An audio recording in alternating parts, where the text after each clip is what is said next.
Bueno, hoy día yo he estado pensando mucho sobre qué es lo que Dios quiere decirnos.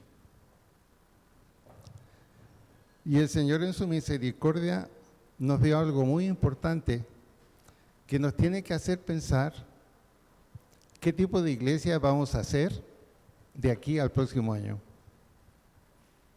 Dios quiere un cambio, y un cambio definitivo. Por lo tanto, esta es una preparación para que entendamos qué es lo que Dios quiere realmente de nosotros.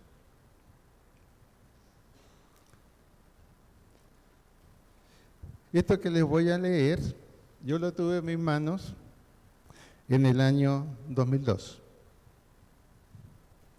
Y fue en una conversación con mi amigo Les Thompson, en ese tiempo.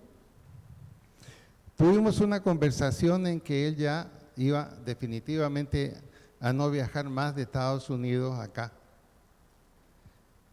Y en esa conversación él me dijo la visión que él tenía. Y vamos a ver que es una visión que se ha cumplido perfectamente en los últimos 3, 4 años. Perfectamente. Y esto nos tiene que llevar a pensar en cambios. Nos lleva a pensar en cambios. La iglesia tiene que estar a tiempo con los tiempos que tenemos en el país. Dice así, comencemos así. Grandes teólogos como Les Thompson, conocido por la mayoría de nosotros, expresó la necesidad que los cristianos deben desarrollar una mente bíblica si la iglesia quiere salir adelante. Es la necesidad urgente de la iglesia de hoy. No se trata de hablar acerca de la Biblia, ni memorizar pasajes de ella, ni tampoco recurrir a nuestros pensamientos para reforzar nuestras afirmaciones.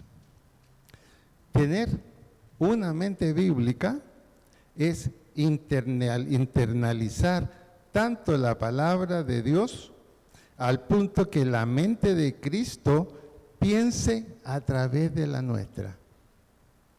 En otras palabras, que no necesitamos preguntarnos ¿y qué vamos a hacer? ¿Qué tenemos que hacer? ¿Cómo vamos a corregir esto? No. La mente del Señor debe estar en nuestra mente para hablarnos en los momentos precisos. Es apropiarnos entonces de las grandes verdades y fundamentos de la fe bíblica, al punto que a través de nuestra expresión expresemos exactamente la esencia de lo que Dios quiere decirle a usted y a mí. En palabras del apóstol Pablo, ya no vivo yo, mas Cristo vive en mí. Eso no tienen que ser solo palabras que recordemos, sino que experimentemos. Y esa es la visión que tenemos para de aquí, comenzando aquí, hacia el próximo año, que tendrá que ser muy distinto. Es lo que Dios quiere para nosotros. Separados de mí, dice el Señor, nada podéis hacer. Enseñando todas las cosas que yo os he enseñado. Separados de mí, no hay nada. Hoy parece que los líderes y los creyentes no necesitaran a Dios y a la iglesia, incluso lo expresan. Estoy muy ocupado para venir a la iglesia. No sé, hay algo que no me deja venir a la iglesia, como que ya no tengo ganas. Y no se dan cuenta que los hijos van aprendiendo esa lección. Ojalá que no nos esté pasando a nosotros. Y si nos pasa, afirmemos la vida de otras personas. La iglesia es importante, sin duda alguna.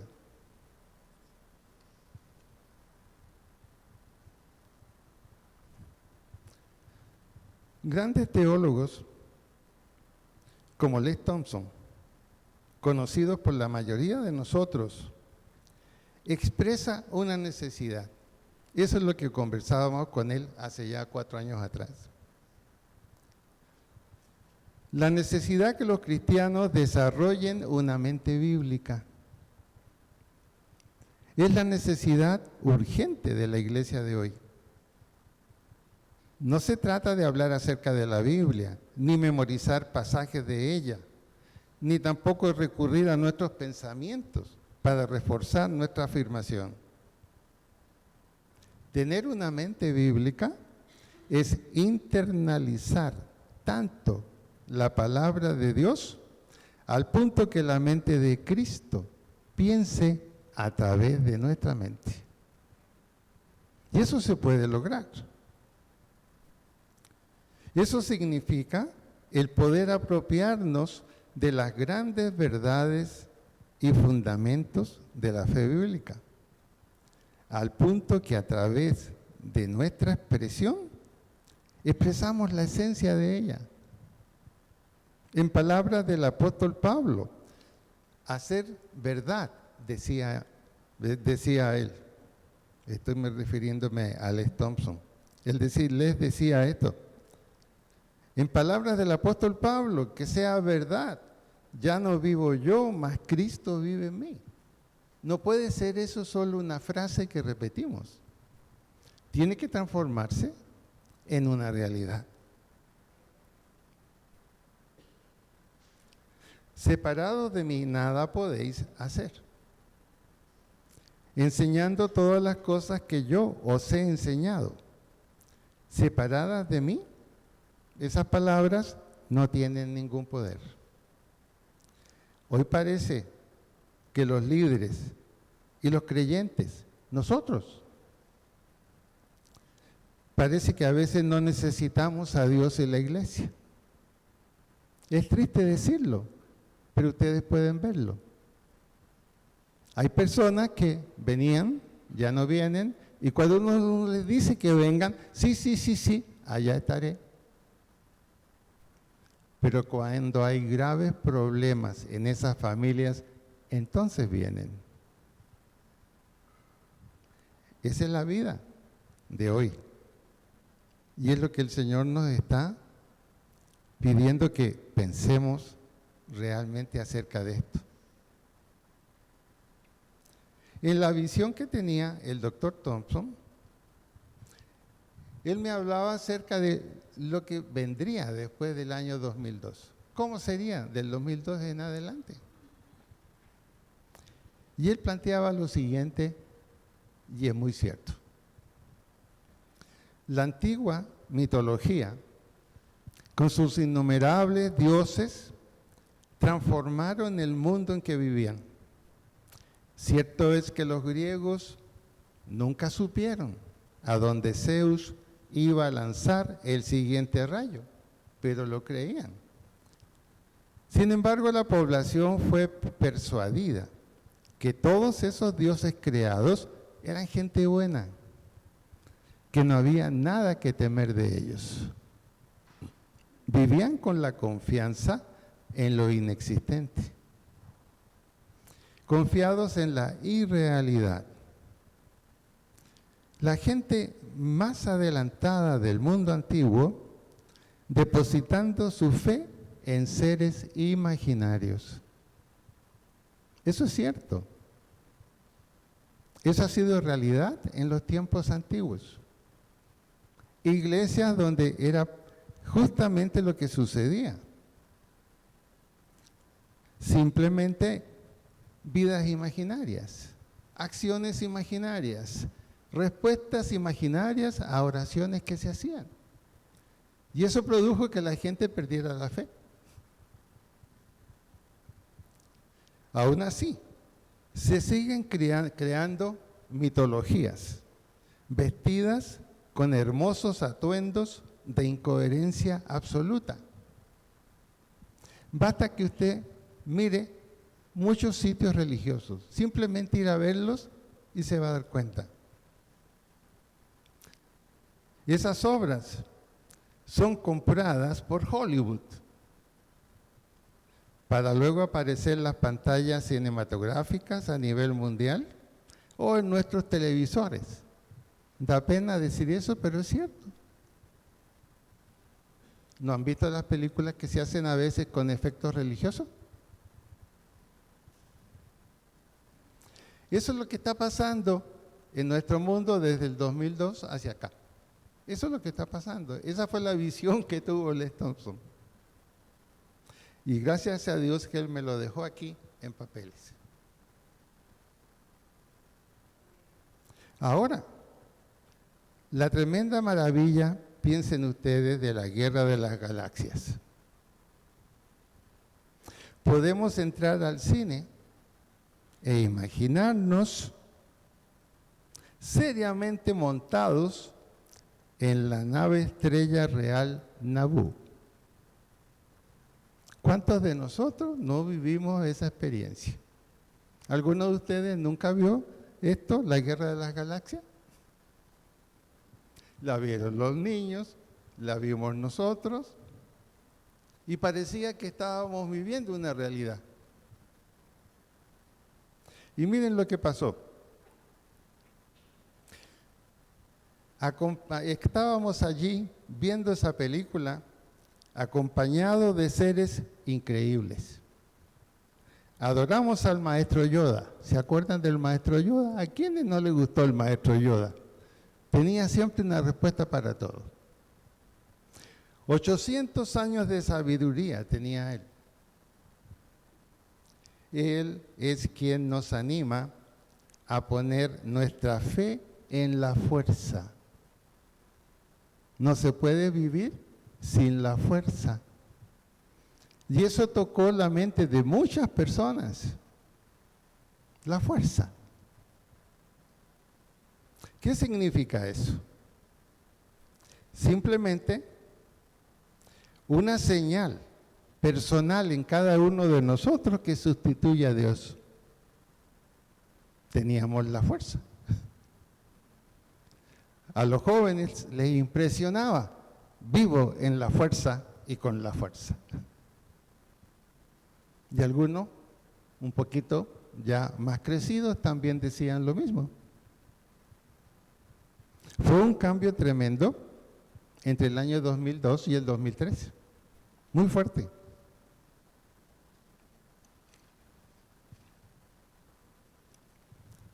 Absortos y muy satisfechos, quedamos con la idea de la fuerza.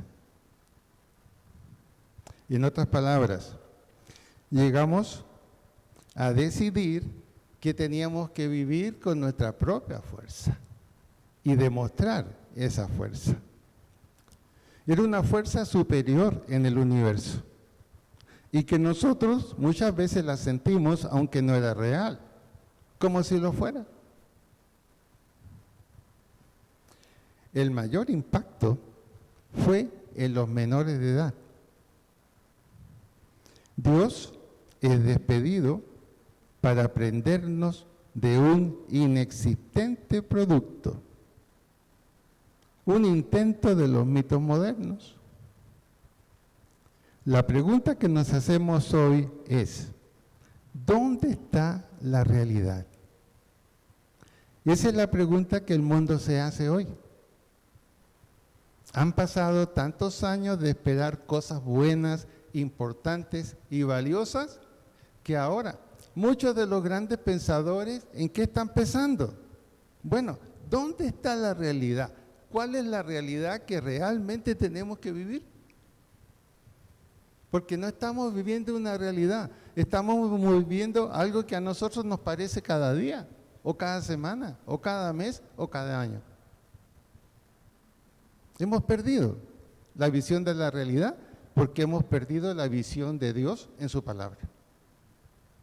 Allí se nos dice cuál es la realidad y qué tenemos que hacer. ¿Cuántas veces usted o yo no nos hemos dicho, no sé qué hacer? ¿No se lo he dicho nunca? Y después que se dice no sé qué hacer, ¿qué trata de hacer? ¿O qué busca? tenemos que ser honestos.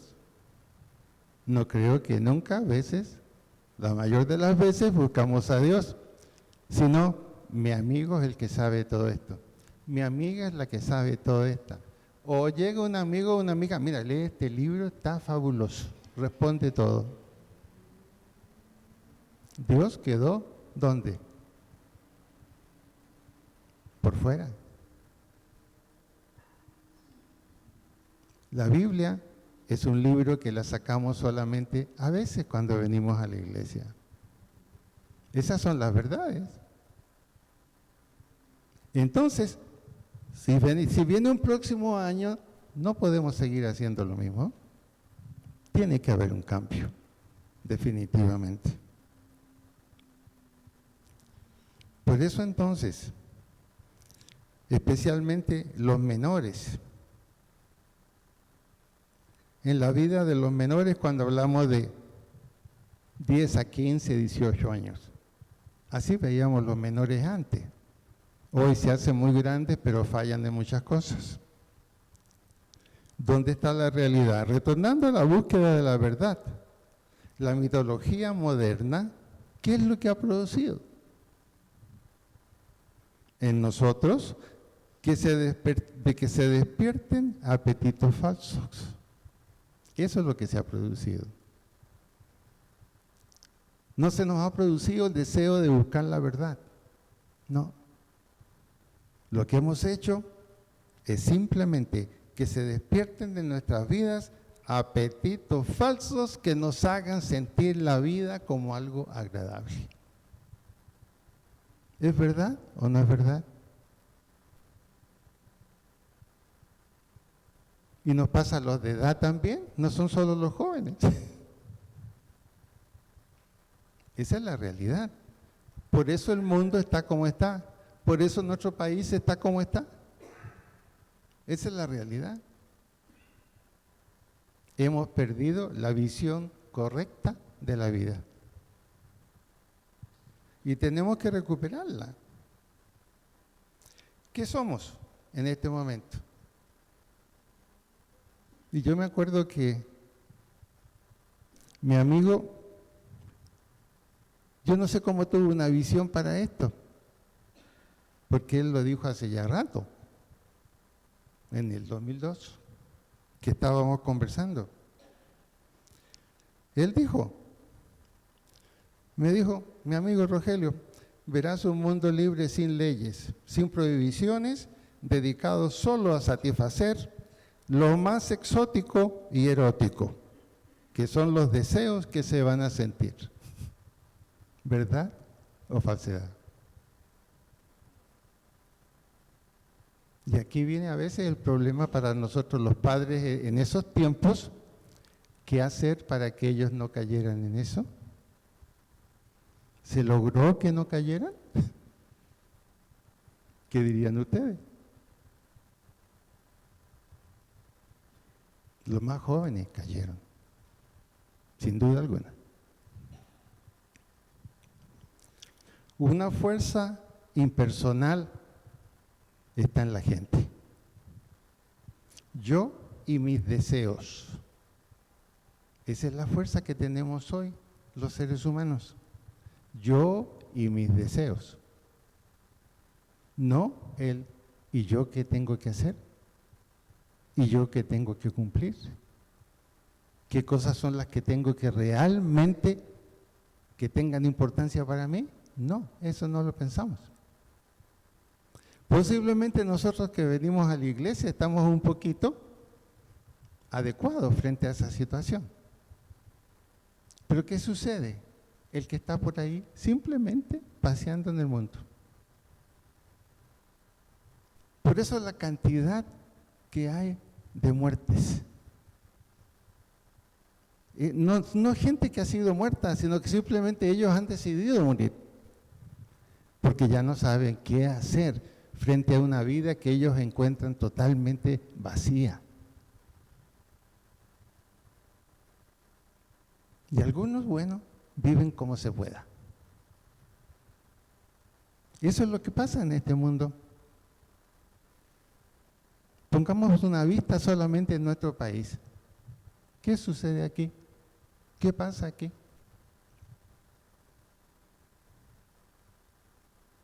¿Es realmente un país que podamos decir gracias a Dios por este país? ¿O más bien gracias, Señor, que no pasan cosas mayores? La pregunta es, ¿y quién va a arreglar eso? Tiene que ser un cambio total. No bastan 100 personas para arreglar esto, ¿no? Necesitamos la acción de Dios, que cuando se presente va a ser muy dura y muy fuerte para algunos. Así lo dice la Biblia. Dios tiene paciencia, pero llega un momento en que la paciencia se transforma en acción.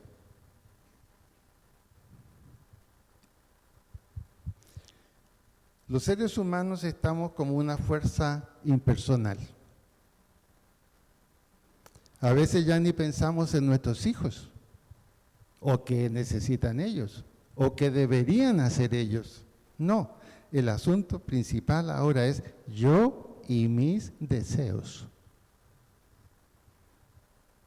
Me aburrí de mi marido, me separo y los hijos llorando. Que lloren. Que lloren. Yo tengo que pensar en mí.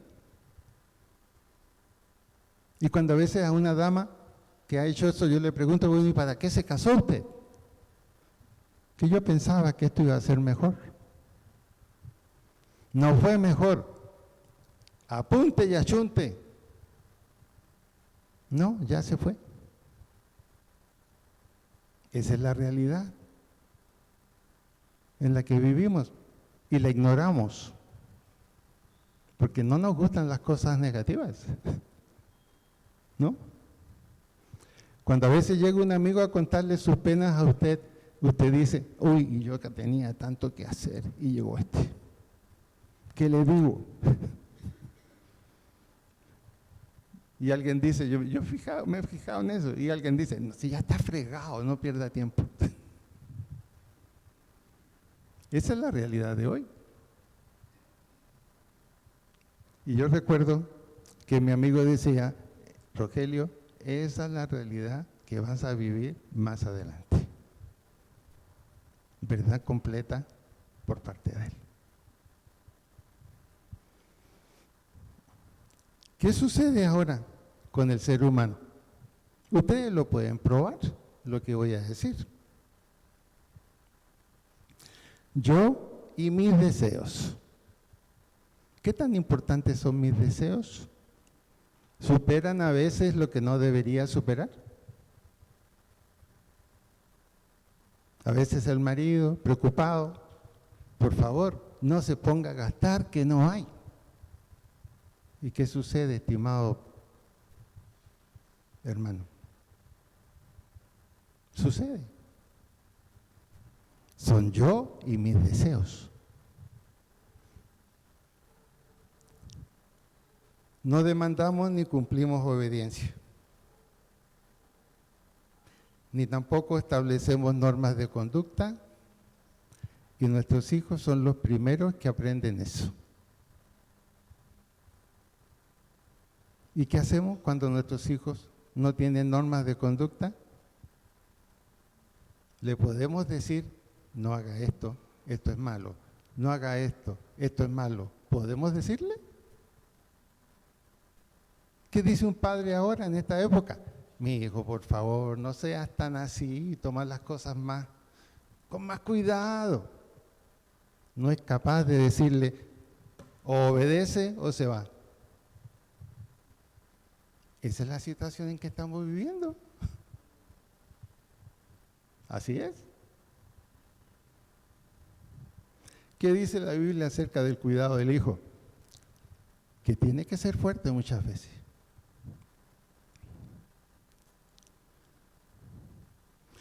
Hubo unas cosas que se decían cantando que fueron muy interesantes, que a la gente le gustó mucho hace tiempo. Ahora no sé si todavía eso pasa, pero era esto. 1. Puedo ser y no ser al mismo tiempo. Como un derecho. Lo decían, yo puedo ser o no ser al mismo tiempo. Yo soy yo. Yo soy el dueño de mi vida. Papá y mamá no podían decir nada.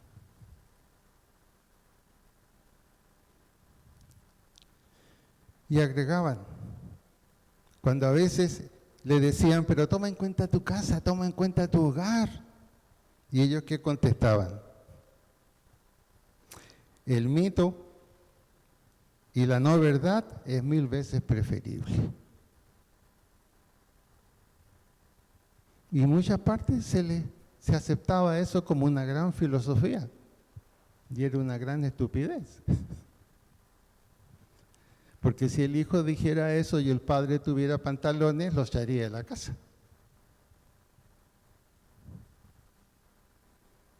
Por lo tanto, entonces, ¿qué es lo que Dios espera de nosotros a la luz de esto?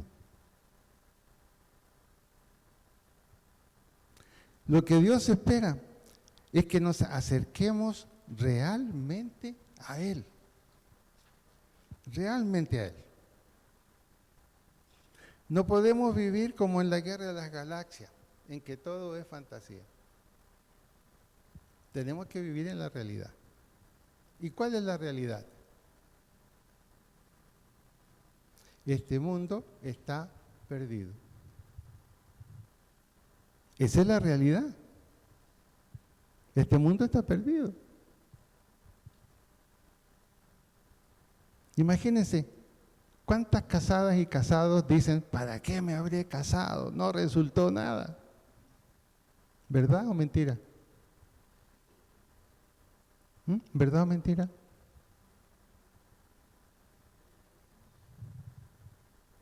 Pero estamos acostumbrados a sonreír y decir, todo está bien.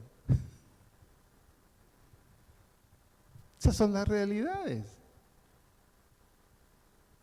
En 2002 no se vivía de esta manera. Yo soy de esa época, me acuerdo. Era una vida muy distinta. Y fue él quien me dijo, vas a ver en 4 años más. Y aquí está. Aquí está.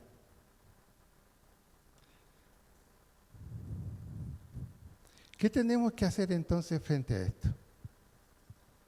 ¿Cuál es la respuesta? Lo que Dios nos pide. Hay una sola verdad que tenemos que tomar en cuenta. Dios es verdad, sí. Dios es justicia, sí. Dios quiere que vivamos en paz, sí.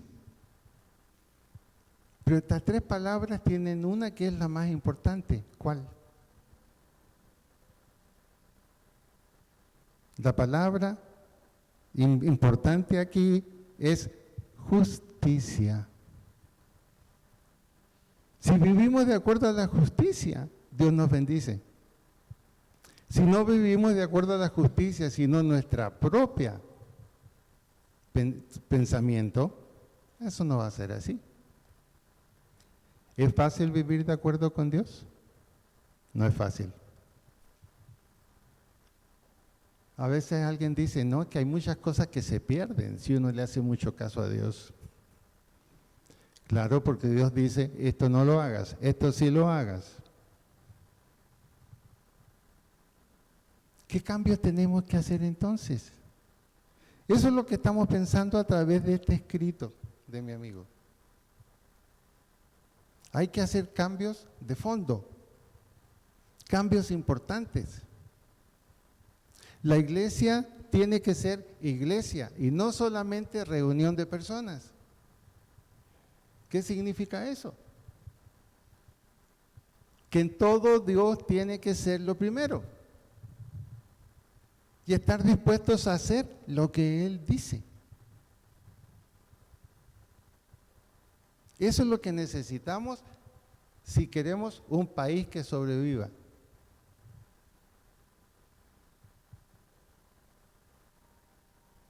¿Saben quién ha dicho esto? Trump. Trump ha dicho esto y está diciendo esto, y en vez de criticarlo, al contrario, le están diciendo qué bueno que tenemos este hombre aquí, en Estados Unidos. Nosotros necesitamos esa línea también. Sí.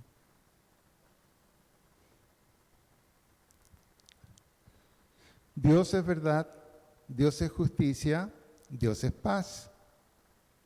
Y nos conoce por nuestro nombre, a cada uno. Cuando Moisés estaba un poquito fuera de lo que tenía que hacer, Dios lo llamó. Éxodo 3, 1 al 6. Y le habló fuerte. Moisés, Moisés, ¿dónde estás? ¿Qué estás haciendo? Y lo puso en la línea. Yo creo que eso mismo va a pasar con cada uno de nosotros. Dios nos va a llamar. ¿Dónde estás? ¿Dónde estás? ¿Qué estás haciendo? Es la hora de un Dios que quiere las cosas en orden. En eso estoy convencido. Mi amigo estaba totalmente convencido, él también. En otras palabras, entonces, la palabra de Dios y el amor de Dios, ¿a qué nos vuelve? A la realidad. Lo que realmente somos y está pasando. Nos queda un mes de este año.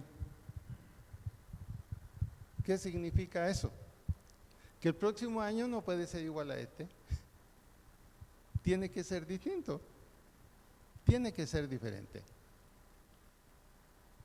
Y a la tarea que yo les invito es que de aquí a fin de año pensemos en lo nuevo que necesitamos el próximo año.